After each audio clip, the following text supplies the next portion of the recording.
Coming up on this week's edition of Friday 5, you get to choose America's favorite ag brand. Plus, Central Nebraska has tasty plans for the weeks ahead. This episode of Friday 5 is being brought to you by the Nebraska Corn Board. Starting off at number 5, the Rural Radio Network team decided to create some friendly competition this year by launching Battle of the Brands. Battle of the Brands is an online competition structured much like March Madness, but with your favorite ag brands. The bracket was released this week, and you can cast your vote for your favorite brand on our Facebook and Twitter pages, as well as our brand new Instagram account.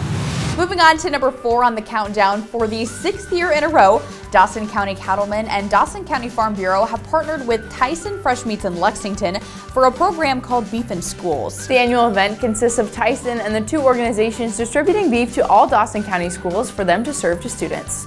The president of Dawson County Farm Bureau is Don Beatty, and he says there are roughly 5,000 students in Dawson County, and that requires nearly a ton of beef to feed them just one meal.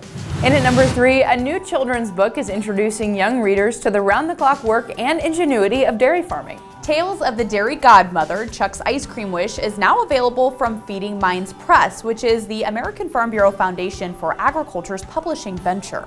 In this dairy tale, a young boy named Chuck wishes for all the ice cream he can eat, prompting his dairy godmother to show up to grant his wish with a dairy farm where he gets a first-hand look at all the hard work and care that goes into producing his favorite treat. These books are available on Amazon and Barnes & Noble. Number 2 this week, the National Cattlemen's Beef Association is seeking nominations for National Beef Quality Assurance Awards. The 2020 National BQA Awards recognizes 5 winners in the areas of beef producer, dairy marketing, and education. The deadline for nominations is June 5th, 2020. You can visit bqa.org for more information. And finally, number 1 this week, we mentioned Battle of the Brands earlier, and now we have the latest results of this week's polls. That's right, John Deere will advance over Case IH in the equipment category, and the National Corn Growers Association stays alive over the American Soybean Association in the organizations category. GMC is leading Dodge in equipment, and FFA is leading 4-H in organizations. Fontenelle put up a tough battle in the seed category, but it looks like Pioneer will advance.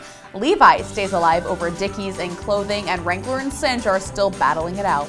Go follow all of our social media accounts to cast your vote. Thanks for tuning in on this week's edition of Friday 5, which is presented by the Nebraska Corn Board. Have a great weekend. This is Mike. Mike likes his car. Mike likes to save money. And Mike likes to breathe. So Mike fills up with E15 with 15% American ethanol. The clean octane in E15 gives Mike the performance he wants from his engine and the clean air he wants for his family. Better yet, E15 costs less at the pump.